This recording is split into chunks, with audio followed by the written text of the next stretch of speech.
Mutiara Hikmah Official, menyingkap hikmah di balik sunnah.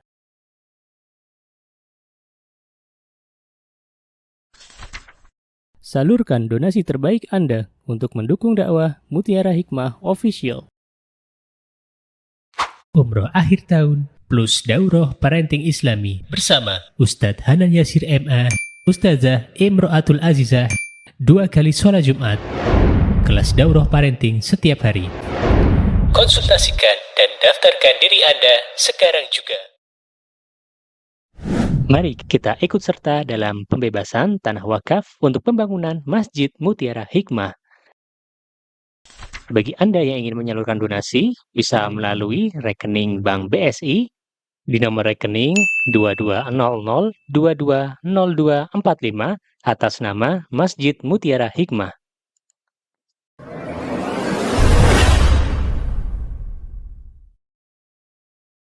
Teman-teman jamaah online yang saya cintai karena Allah, hari ini insyaallah kita akan bersama-sama mengkaji tentang sebuah tema yang sangat-sangat penting. Di antaranya adalah bagaimana kita di dalam keseharian kita untuk bisa menepati janji. Apalagi janji yang pernah kita ucapkan kepada anak-anak kita. Ya, itu harus kita tunaikan. Karena Asy-Syaikh Al-Mustafa Al-Adawi hafizahullah ta'ala, beliau di dalam kitabnya Tarbiyatul Abna, beliau mengatakan bahwa hendaknya orang tua itu tidak ingkar janji kepada anak-anaknya. Karena ketika orang tua ia ingkar janji kepada anak-anaknya, maka anak-anak ini akhirnya belajar dari orang tuanya. Dan di lain waktu, anak-anak ini akan berani untuk ingkar janji kepada yang lain. Sehingga apa yang dilakukan oleh orang tua dan anak ini akan Allah Azza wa Jalla jadikan sebagai dosa jariyah waliyadzubillah. Jadi hati-hati ketika kita mengucapkan sebuah janji, hendaklah kita ingat-ingat apakah janji yang akan kita ucapkan itu sekiranya bisa kita tunaikan atau belum bisa kita tunaikan dalam waktu yang kita tentukan, ya. Dan berhati-hatilah ketika tidak kita sadari ternyata ada banyak kelakuan kita, tingkah laku kita yang tidak diridhoi oleh Allah Subhanahu wa taala serta ditiru oleh anak-anak kita. Maka di dalam Islam itu semuanya adalah dosa jariyah. Dan Allah Subhanahu wa taala menyukai orang-orang yang menepati janji, Masya Allah. Bahkan Allah Subhanahu wa ta'ala menyebutkan dalam surah Maryam, teman-teman yang ada mushaf di rumah silakan boleh dibuka surah Maryam ayat 54 sampai 55. Apa kata Allah Subhanahu wa ta'ala? Allah berfirman, A'udzubillahi minasyaitonirrajim. Wadhkur fil kitabi Ismail annahu kana shadiqal wa'd.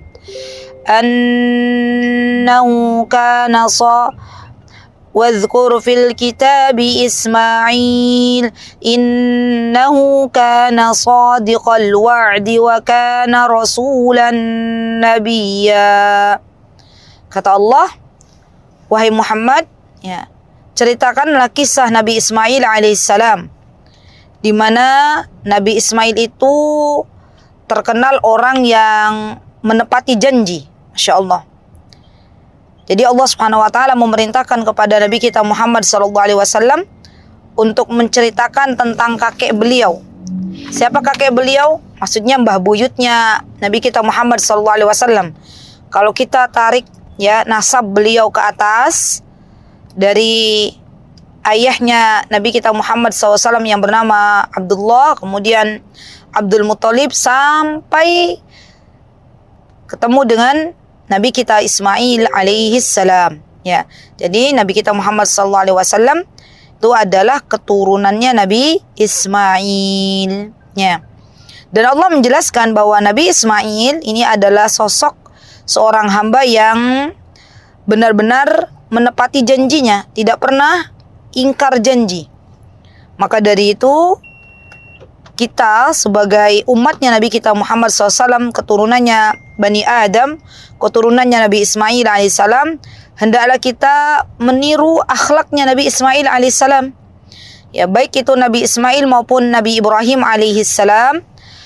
Nabi Ismail dan Nabi Ibrahim alaihissalam, mereka berdua adalah orang-orang yang dicintai oleh Allah Subhanahu wa taala. Masya Allah. Jadi kisah Nabi Ibrahim dan kisah Nabi Ismail ini teman-teman sejatinya kita kisahkan kepada anak-anak kita. Lihat bagaimana Allah Azza wa Jalla menjadikan bapak dan anak ini sama-sama solihnya, sama-sama baiknya. Masya Allah. Bahkan tidak terputus kepada Nabi Ismail saja, ya, anak keturunannya Nabi Ibrahim alaihissalam sampai kepada Nabi kita Muhammad sallallahu alaihi wasallam. Dan Allah Subhanahu wa taala menjadikan semuanya orang-orang baik, orang-orang yang saleh. Masya Allah. Apa buktinya? Ya. Nabi Ibrahim alaihissalam menepati janji yang telah dikatakan kepada putra tercintanya yaitu Nabi Ismail, ya, atas perintah dari Allah Subhanahu wa taala. Ketika itu Allah Subhanahu wa taala memerintahkan Nabi kita Ibrahim alaihissalam untuk menyembelih Nabi Ismail. Maka ketika Nabi Ismail sudah mencapai usia mendekati balik, Nabi Ibrahim pun berkata, ya, dan ini disebutkan oleh Allah Subhanahu wa taala dalam surah As-Saffat ayat 102. Apa kata Allah? فَلَمَّا بَلَغَ مَعَهُ السَّعْيَ قَالَ يَا بُنَيَّ إِنِّي أَرَى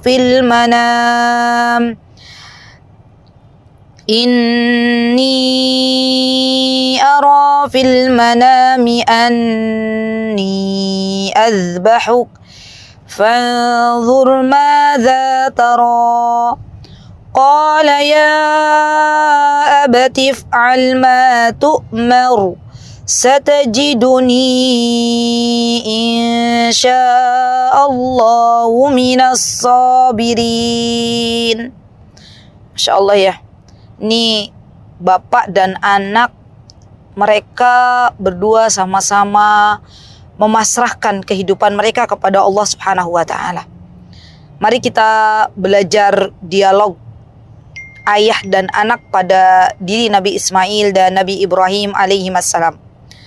Nabi Ibrahim alaihissalam, beliau ketika berdialog dengan putra tercintanya, beliau memanggil putranya dengan bahasa yang lembut. Apa kata Nabi Ibrahim? Ya bunai, wahai anakku. Dan panggilan ya bunai, wahai anakku, bunayya, itu lebih lembut dibandingkan ya waladi. Ya, Masya Allah. Maka Nabi Ibrahim pun mengatakan, wahai anakku, ya bunayya, sesungguhnya aku melihat dalam mimpi bahwa aku menyembelihmu. Dan Nabi Ibrahim alaihissalam menunaikan janjinya. Ya. Maka kata Nabi Ibrahim, ya, meminta pendapat Nabi Ismail. Apa pendapatmu, wahai anakku? Masya Allah, ya teman-teman, lihat bagaimana baiknya Nabi Ibrahim alaihissalam ketika berdiskusi dengan putra tercintanya yaitu Nabi Ismail. Beliau tidak menjadi seorang ayah yang otoriter. Beliau tidak menjadi seorang ayah yang semena-mena, tapi beliau berusaha meminta pendapat putra tercintanya. Dan inilah, ya, di antara metode yang bisa kita pakai dalam mengasuh anak-anak kita. Ketika ada sesuatu yang berkaitan dengan anak-anak kita, maka cobalah untuk meminta pendapat putra-putri kita. Karena yang akan menjalankan kehidupan itu adalah putra-putri kita. Kita coba arahkan kepada sesuatu yang diridhoi oleh Allah Subhanahu wa taala, dan kita berikan, ya, pilihan-pilihan untuk anak-anak kita. Dan inilah orang tua yang bijak. Maka ketika itu ya akhwat, Nabi Ismail alaihissalam, beliau Masya Allah mengatakan kepada ayah tercintanya dengan panggilan yang lembut. Ya, karena ayahnya mencontohkan untuk memanggil dirinya dengan panggilan yang baik, maka Nabi Ismail pun memanggil Nabi Ibrahim dengan panggilan yang baik. Begitulah seorang anak meniru apa yang diucapkan oleh ayahnya. Dan tentunya buah tidak jatuh jauh dari pohonnya. Apa kata Nabi Ismail? Ya abati. Ya abati, ini adalah panggilan yang lebih halus daripada wahai ayahku atau ya abi. Ya. Dan Nabi Ismail ketika beliau ya diminta berpendapat oleh Nabi Ibrahim alaihissalam, maka Nabi Ismail pun menjawab bagaimana? Ya abati. Ya abati, wahai ayahku. Itu panggilan yang sangat-sangat lembut. Ya abati if'al ma tu'mar. Ya. Kerjakanlah apa yang diperintahkan oleh Allah Azza wa Jalla. Satajiduni insyaallahu minas sabirin. Kata Nabi Ismail, insya Allah engkau akan mendapati aku termasuk orang-orang yang sabar. Masya Allah, lihat bagaimana peristiwa ini pernah terjadi pada diri Nabi Ibrahim alaihissalam dan Nabi Ismail alaihissalam.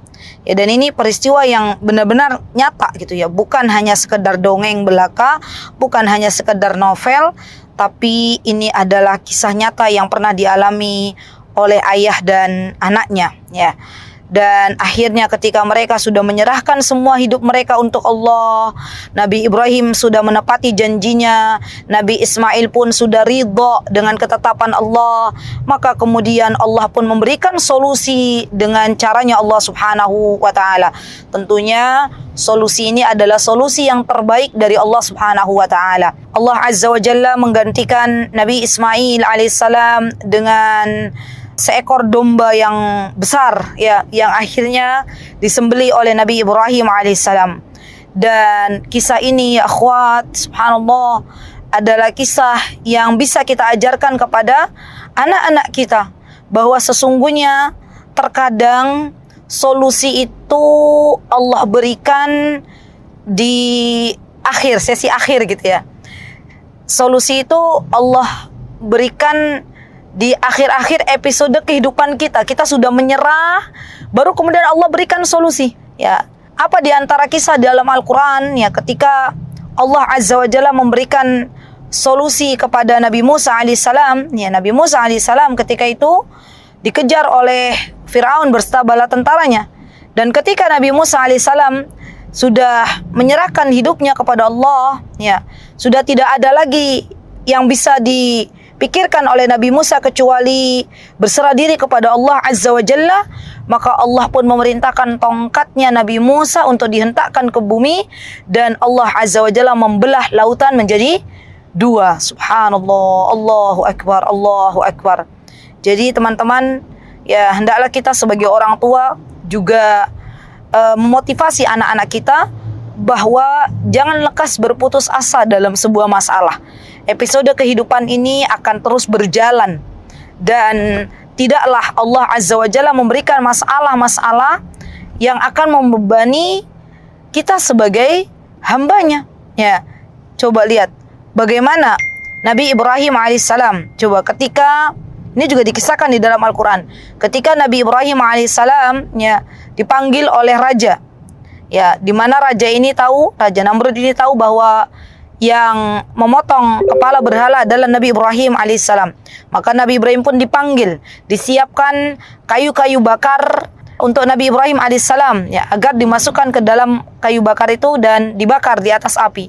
Namun kemudian Nabi Ibrahim alaihissalam meminta, ya, berserah diri kepada Allah Azza wa Jalla. Apa kata Nabi Ibrahim? Hasbunallahu wa ni'mal wakil.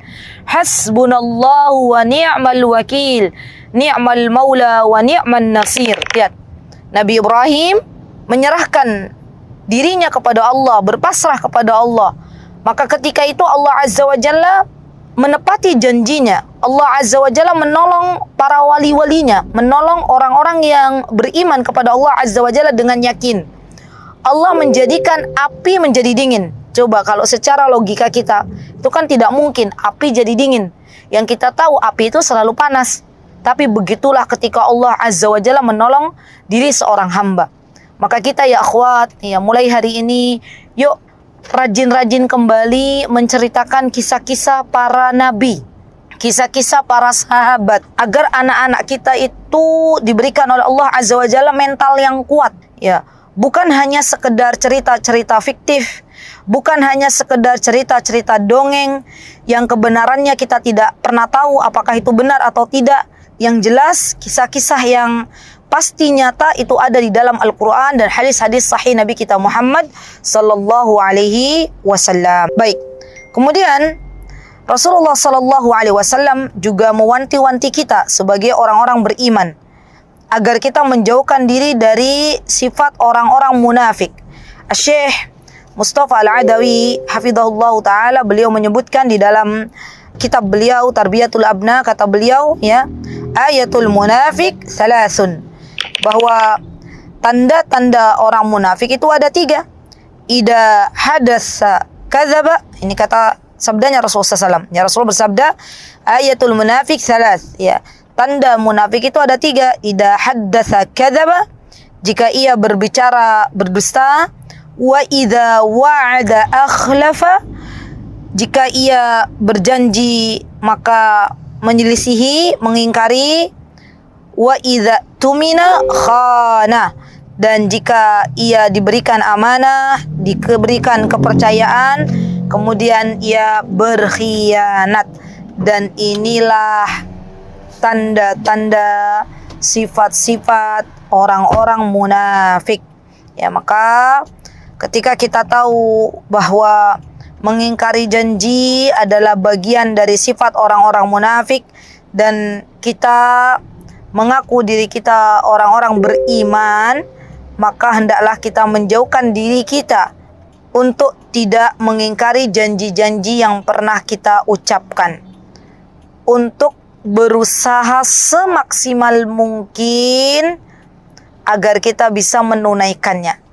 Kalaulah ya akhwat, kalaulah ternyata terjadi sebuah hal yang tidak diinginkan dan kita punya etikat baik untuk menepati janji tersebut. Contoh misalnya, kita berjanji kepada anak kita kalau selesai juz 30, maka insya Allah ibu akan berikan kamu sepeda. Janji kan? Ibu akan ajak adik umroh kalau selesai 30 juz misalnya.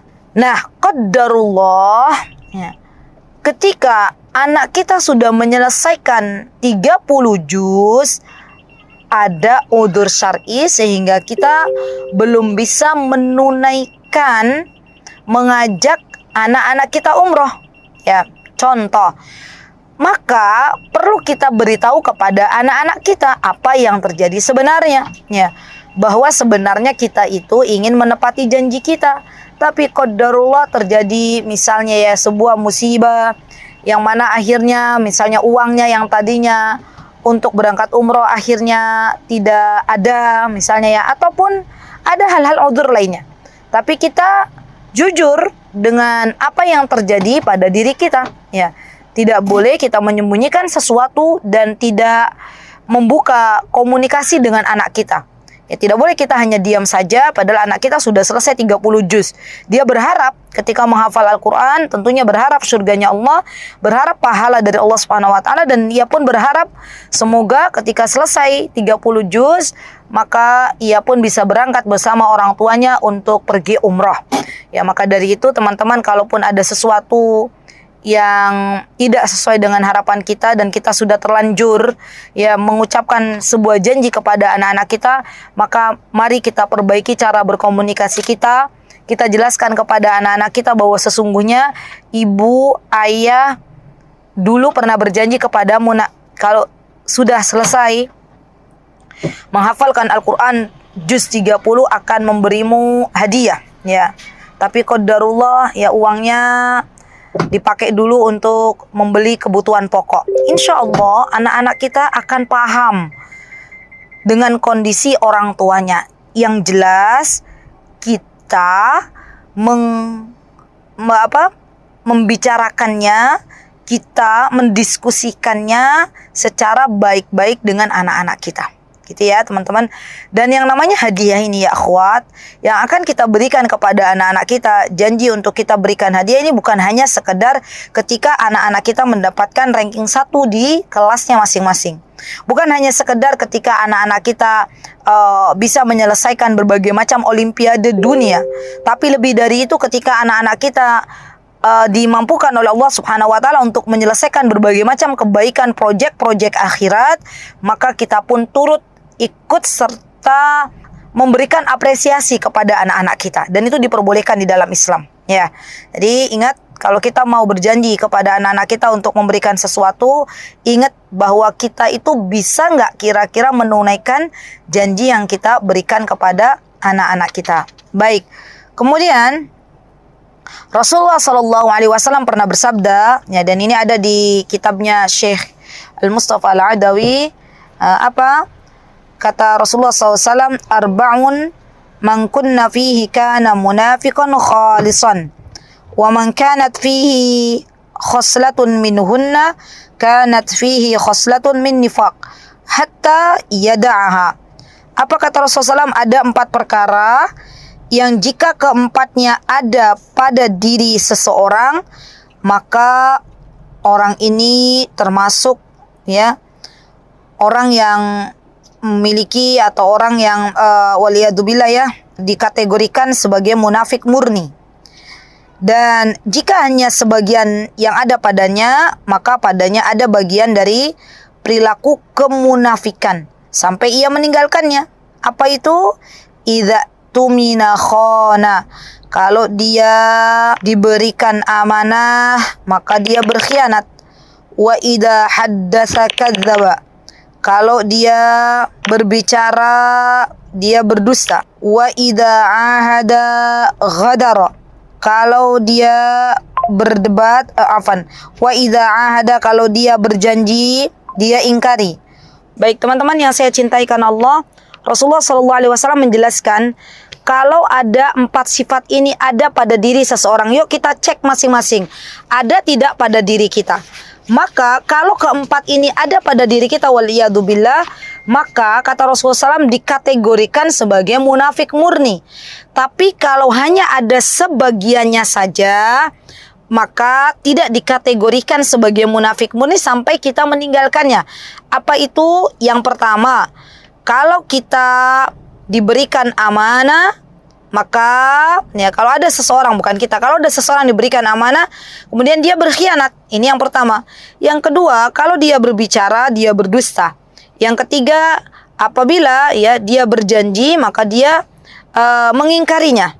Dan yang keempat, wa idza khasama fajara. Apabila dia berdebat, maka dia pun curang. Ya, coba dilihat, ya diteliti lagi apakah ada orang-orang yang seperti ini yang memiliki 4 sifat-sifat yang tidak baik ya. Dan jikalau ada, maka segera meminta ampunan kepada Allah Subhanahu wa taala dan dijauhkan dari golongan orang-orang munafik ya akhwat. Kita berdoa kepada Allah agar kita dijauhkan dari sifat-sifat orang-orang munafik dan kita dijauhkan dari sifat orang-orang yang dimurkai oleh Allah Subhanahu wa taala. Dan ini bagian dari doa-doa kita kepada Allah Subhanahu wa taala. Kenapa? Karena jikalau ini terjadi pada diri kita, wal iyadzubillah, maka ya sebagaimana yang Rasulullah SAW jelaskan bahwa orang-orang munafik yang tidak bertaubat kepada Allah Subhanahu wa taala, kelak nanti di akhirat mereka berada di dalam api neraka yang ada dimasukkan ke dalam keraknya api neraka. Na'udzubillah. Fid darkil aswali minan nar. Masya Allah. Jadi ngeri sekali ya. Maka dari itu kita memohon kepada Allah Azza wa Jalla agar kita dijauhkan sejauh-jauhnya dari yang namanya ingkar janji.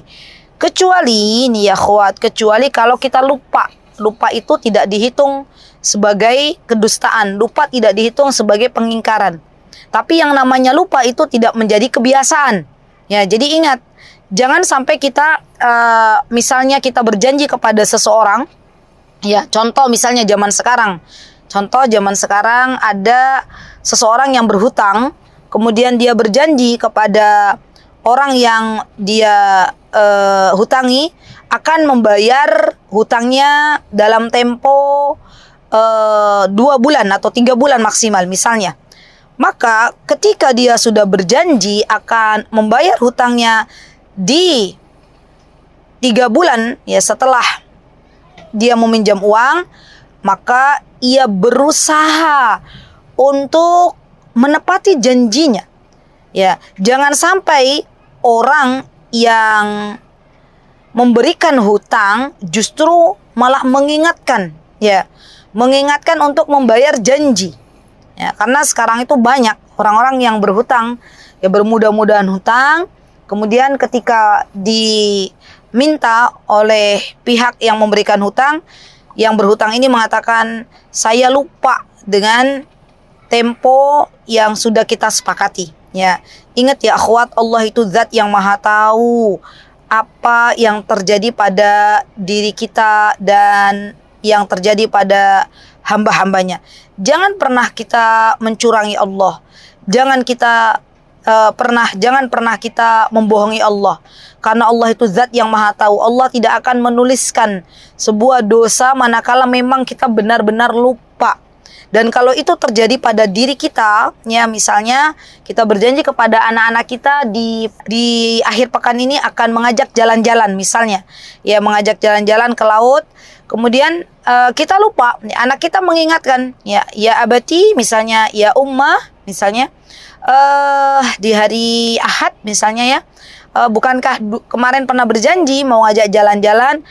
Kalau memang kita benar-benar lupa, kita katakan kepada anak-anak kita, ya, oh iya ummah lupa, oh iya maaf ya nak, abati lupa, yuk kita bersiap-siap sekarang pergi jalan-jalan ke laut, gitu ya.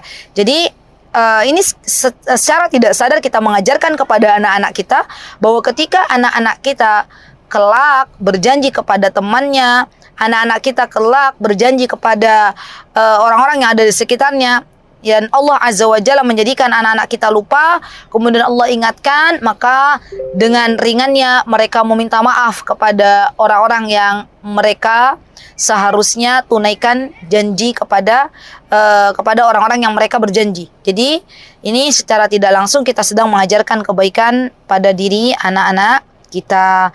Baik. Kemudian dalam surah Al-Maidah, ya Allah Subhanahu wa taala berfirman apa? Hai orang-orang yang beriman, tepatilah janji-janji kalian. Ya Masya Allah. Dan ini menepati janji ya akhwat, ini adalah akhlak yang mulia. Jadi menepati janji ini bagian dari akhlak yang mulia. Jadi kalau kita berusaha menepati janji, ya maka sejatinya kita sedang mengajarkan akhlak yang mulia kepada anak-anak kita.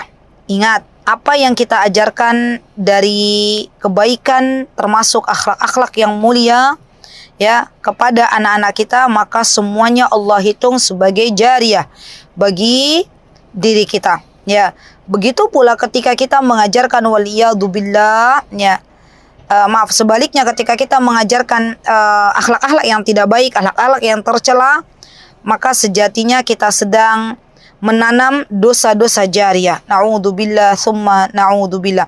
Dan ingkar janji ya di dalam Islam itu dihitung sebagai dosa lisan.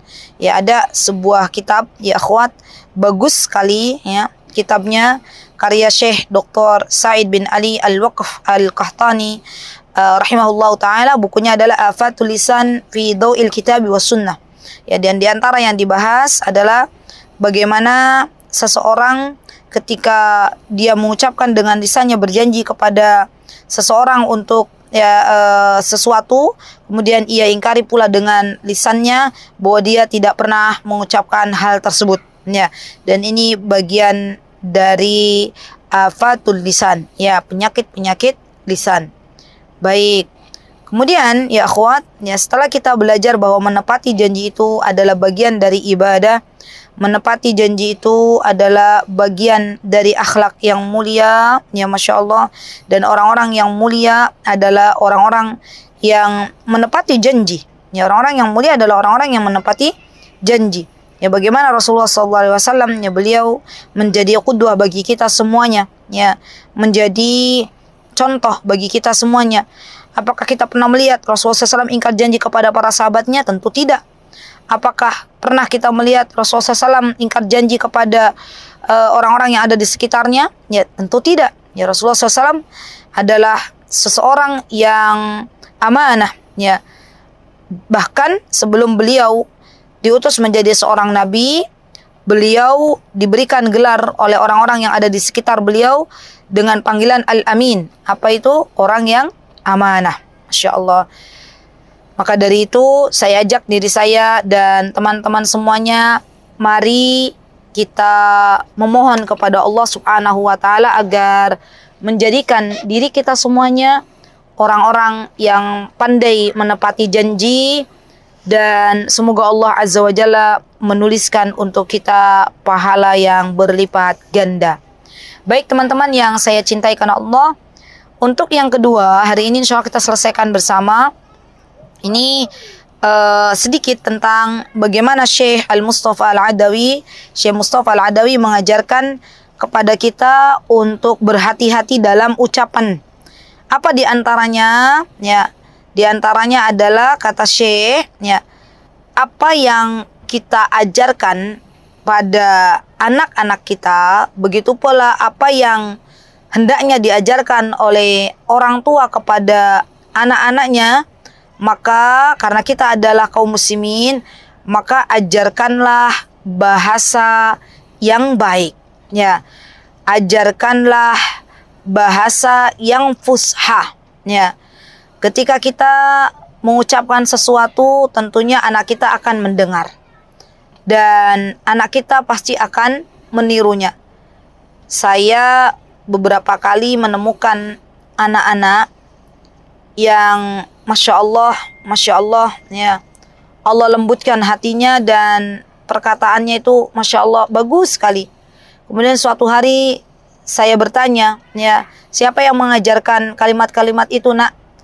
Maka anak ini menjawab, ibuku, Masya Allah, ummi, Masya Allah. Dan sebaliknya, pernah saya mendengar seorang anak yang mengucapkan kata-kata yang tidak baik. Di sini di sekolah Alam Tahfiz Unggulan. Maka kemudian saya terkaget-kaget dan saya bertanya, ya, dari mana kau dapatkan kata-kata itu? Maka dia mengatakan dari tontonan yang dia lihat. Subhanallah. Jadi hati-hati ya akhwat.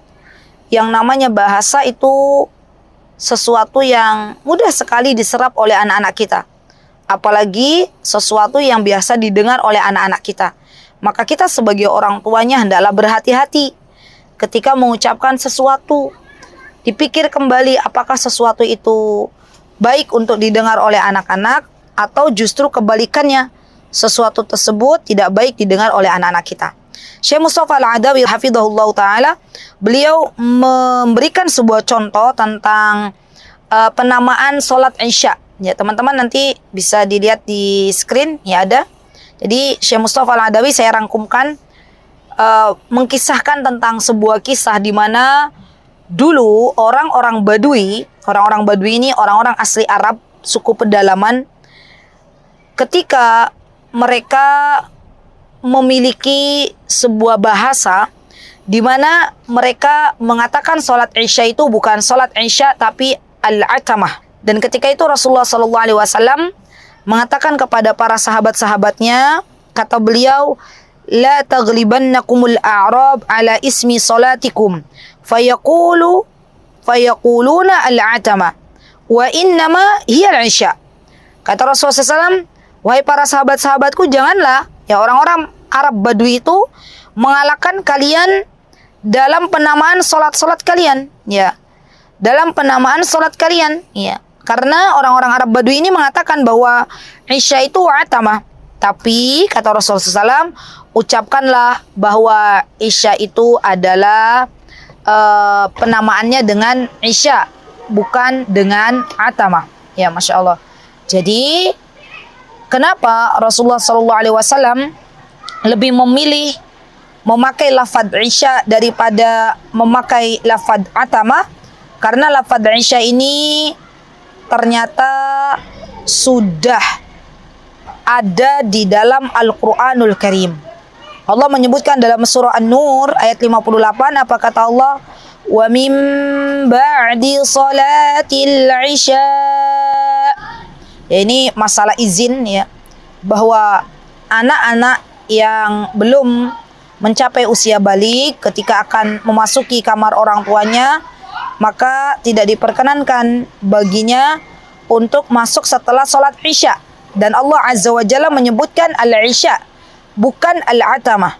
Maka Rasulullah SAW ya lebih menyukai lafaz yang berasal dari Al-Quranul Karim daripada lafaz yang berasal dari orang-orang Badui. Begitu pula ya akhwat, ya kita sebagai umat Nabi kita Muhammad SAW hendaknya mengajarkan bahasa Arab ini, ya bahasa Arab ya karena Syekh kan berasal dari Mesir ya, Syekh Mustafa itu, maka beliau mengatakan hendaklah kita ya mengajarkan bahasa Arab ini adalah bahasa yang fushah, kata Syekh. Dan sebelum kita mengajarkan bahasa-bahasa asing kepada anak-anak, ajarkan terlebih dahulu bahasa Arab. Ya, kenapa? Karena ketika kita mengajarkan bahasa Arab kepada anak-anak kita, atau kita berikan dulu contoh teladan dari kita emaknya, kita ibunya, ya suami kita sebagai ayahnya, ya belajar dulu bahasa Arab. Jadi ini penting, belajar bahasa Arab itu di antara keutamaannya adalah agar kita bisa memahami Al-Quran ya akhwat. Bukan hanya bisa cahciscus, ya ngobrol dengan orang Arab. Ya enggak, bukan. Tujuan utamanya agar kita bisa mentadabburi isi kandungan Al-Quran. Jadi semangat belajar bahasa Arab ya. Jangan sampai kita ya mengikuti program bahasa Arab, ikut sekali dua kali, ya setelah itu bubar barisan. Ya niatkan kalau saya belajar bahasa Arab, saya meniatkan agar bisa memahami Al-Quran. Dan Masya Allah ya akhwat, ya bahasa Arab ini memiliki keutamaan. Di antaranya bahasa Arab ini adalah bahasanya Al-Quran. Yang kedua adalah bahasanya penduduk surga, Masya Allah. Bahkan dalam sebuah pepatah Arab mengatakan orang yang bijak, ya orang yang dinilai bijak dalam masyarakat Arab adalah orang yang dia ketika mengucapkan sebuah kata-kata maka mengucapkannya dalam bahasa Arab yang fusha. Dan bahasa Arab itu dibagi menjadi dua ya akhwat. Ada bahasa Arab amiyah, ada bahasa Arab yang fusha. Maka bahasa Arab yang ada di dalam Al-Quranul Karim yang senantiasa kita baca ini, atau yang ada pada hadis-hadis Nabi Muhammad SAW yang sahih, itu adalah bahasa Arab yang fusha. Ya, contoh misalnya,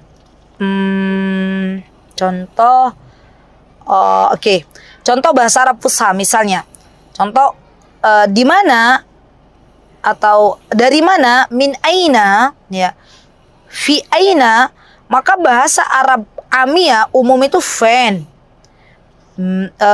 disingkat-singkat gitu ya. Dan sekarang orang-orang Arabnya sendiri ya di Timur Tengah itu mereka harus belajar lagi bahasa fusha. Kenapa? Karena selama ini yang mereka gunakan adalah bahasa-bahasa amiyah. Padahal kita tahu bahwa Al-Quran ini diturunkan dengan bahasa fusha, bukan dengan bahasa amiyah. Ya maka dari itu mulai sekarang kita belajar kembali tentang bahasa fusha, terutama bahasa Arab, dan kita ajarkan kepada anak-anak kita sebelum anak-anak kita belajar bahasa asing. Ya, boleh belajar bahasa asing, entah itu bahasa Inggris, entah itu kata Syekh bahasa Perancis ya, ataupun bahasa-bahasa yang lainnya. Tapi lebih dari itu bahasa Arab sudah kita tanamkan terlebih dahulu. Dan ingat ya ibu-ibu, gini, kalau anak-anak kita masih usia balita ya, dan anak kita tinggal di Indonesia Raya yang tercinta ini, maka saran saya adalah ajarkan anak-anak kita dengan bahasa ibu gitu ya. Jangan diajarkan dengan dua bahasa ya. karena nanti anak-anak kita akan bingung, ya. Dan saya pernah menemukan ya seorang anak yang di rumahnya diajarkan bahasa Inggris oleh orang tuanya, ya. Kemudian dia bersekolah dan di sekolah teman-temannya menggunakan bahasa Indonesia, dia kebingungan, ya. Jadi beberapa kata dia kebingungan. Dan ingat ya akhwat bahwa jangan terlalu tergesa-gesa mengajarkan bahasa kepada anak-anaknya. Pastikan bahasa ibu sudah dikuasai. Ya, bahasa ibu sudah dikuasai. Kalau memang teman-teman tinggal di Timur Tengah, ya, dan orang-orang yang di sekitar menggunakan bahasa Arab, ya boleh teman-teman gunakan bahasa Arab, ya, agar anak-anak kita tidak terlalu kebingungan ketika mereka akhirnya bermuamalah dengan orang-orang yang ada di sekitarnya. Dan Syekh mencontohkan, ya, kata beliau termasuk di dalam panggilan. Kata beliau, kita sebagai umat Islam diajarkan ya di dalam Al-Qur'anul Karim maupun di dalam hadis-hadis Nabi kita Muhammad SAW, ya, agar kita memanggil panggilan ibu dan ayah itu bukan dengan papa mama. Kata Syekh, bukan kata saya. Ya, saya hanya menukilkan perkataan Syekh. Ya, Syekh Mustafa Al-Adawi. Apa yang diajarkan di dalam Al-Qur'an ya untuk penyebutan ayah, abati, ayahku. Ya, tadi sebagaimana Nabi Ibrahim alaihissalam dan Nabi Ismail, maka ketika itu ya di dalam Al-Qur'an disebutkan Nabi Ismail alaihissalam yang memanggil kepada Nabi Ibrahim selaku ayah beliau adalah ya abati, ya abati. Baik, atau panggilan ummi, ya. Ummi itu juga panggilan yang pernah disebutkan oleh Nabi kita Muhammad SAW, ya, ketika Rasulullah SAW ditanya, ya Rasulullah, siapa yang berhak untuk saya taati? Ummuka, summaman, ummuka, summaman, ummuka. Ya, ummun, kalimat ummun atau ummi, ya ibuku, itu sudah diajarkan oleh Nabi kita Muhammad Sallallahu Alaihi Wasallam. Begitu pula kata beliau, ya kita sebagai orang-orang beriman, ya kaum muslimin, maka ketika kita memanggil, ya, pamannya anak-anak atau adik-adik kita, maka ajarkan kepada anak-anak kita untuk memanggil dengan panggilan ya ammi, ya, atau ya khali, ya, atau misalnya orang Jogja ya panggilnya Pak Le, Bule, gitu kan ya, apalagi paman, ya, om, tante, kalimat-kalimat yang seperti itu lebih baik ya dibandingkan dengan kalimat-kalimat asing yang kita bawa-bawa ke anak-anak kita ya selain dari bahasa Arab. Baik. Kemudian Syekh menyebutkan juga beberapa contoh, ya ini penting juga ya akhwat, bahwa ketika kita menyandarkan sebuah nama anak kita dengan ayahnya, kata Syekh, maka hendaklah disebutkan sebuah kata binti atau bin, ya. Nanti ada beberapa contoh ayat yang mana Allah Azza wa Jalla mengajarkan kita agar anak-anak kita memanggil ayah-ayah mereka dengan panggilan ya abati.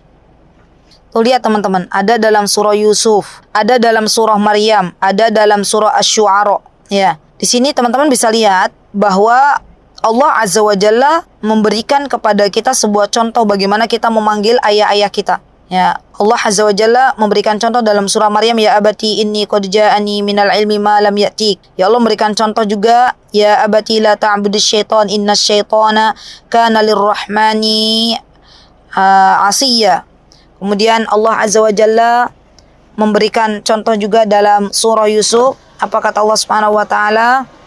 Kata Allah Subhanahu wa taala yang menyebutkan dalam surah Yusuf, ya abati inni ra'aitu ahada asyara kaukaba wasyamsa wal qamar ra'aituhum li sajidin. Lihat, semuanya abati panggilannya, Masya Allah. Ya, kalau kita pengen ya mengikuti para nabi, ya para sahabat, maka mari kita mulai hari ini, mulai sekarang kita lihat kembali, evaluasi kembali apa panggilan anak-anak kita kepada suami kita ataupun kepada diri kita. Baik. Kemudian tadi masalah bahwa ketika kita menyandarkan sebuah nama anak-anak kita kepada ayahnya, maka berikanlah kata bin atau binti. Kenapa? Karena Allah Subhanahu wa taala telah mencontohkan bagaimana Allah Subhanahu wa taala mencontohkan dalam surah At-Tahrim ya, ketika Allah Azza wa Jalla menyebutkan wa Maryam ibnata Imran allati ahsanat farjaha. Maryam ibnatu Imran, Maryam binti Imran. Ada kalimat binti. Atau ketika Rasulullah SAW ya menyebutkan dirinya, beliau menyebutkan Muhammad bin Abdullah. Ya, ada binnya di situ. Muhammad, bukan Muhammad Abdullah, ya, tapi Muhammad bin. Begitu pula para sahabat ridwanullahi alaihim. Mereka biasanya ya, Abdullah misalnya menyebutkan kata ibnu atau kata bin. Contoh misalnya Abdullah ibnu Umar, ya. Abdullah putranya Umar. Bukan Abdullah Umar, bukan. Bukan Abdullah walad Umar, bukan, tapi Abdullah bin atau Abdullah ibnu, ya. Jadi kalau kita pengen menyandarkan nama anak kita dengan ayahnya, maka ya kalau untuk anak laki-laki kita tambahkan bin, ya ini anak kita anaknya siapa? Atau kalau anak perempuan kita tambahkan binti. Sebagaimana Allah Subhanahu wa taala menjelaskan di dalam surah Maryam. Nah, penulisan ya nama langsung dinisbahkan kepada ayahnya ini adalah kebudayaan orang-orang barat. Ya, kebudayaan orang-orang barat itu menyandarkan nama seorang anak langsung kepada ayahnya. Ya. Dan ibu-ibu tahu bahwa kita punya kebudayaan, kita punya kebiasaan. Orang Islam harus tahu apa kebudayaan umat Islam itu sendiri. Jangan sampai kita orang-orang yang beriman mengekor ikut apa-apa yang sudah menjadi kebiasaan orang-orang yang tidak beriman. Dan ini perlu belajar. Perlu belajar kembali tentang sebuah pembahasan bagaimana kita sebagai orang beriman hendaklah memiliki prinsip yang kuat, berpegang teguh dengan apa-apa yang diajarkan oleh Nabi kita Muhammad SAW dan apa-apa yang diperintahkan oleh Allah Subhanahu wa taala, dan belajar bab atau tema yang berkaitan adalah diantaranya tema al-wala wal bara. Ya, ini juga penting. Walillahilham, ya tadi pagi teman-teman yang ada di Yogyakarta sudah belajar, sebagian datang ke majelis taklim hasanah dan kita mengupas tentang pentingnya yang namanya kita mengenal kajian atau tema judul ya belajar lebih dalam al-wala wal bara.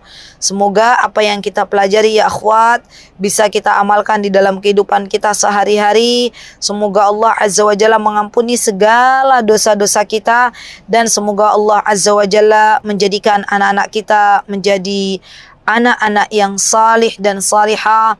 Semoga Allah Azza wa Jalla memberikan guru-guru terbaik kepada anak-anak kita, tempat pendidikan terbaik untuk anak-anak kita, dan tentunya teman-teman terbaik untuk anak-anak kita. Aqulu qouli hadza wastaghfirullah li wa lakum wa akhiru da'wana anil hamdulillahi rabbil alamin. Wassalamualaikum warahmatullahi wabarakatuh. Mutiara Hikmah Official, menyingkap hikmah di balik sunnah.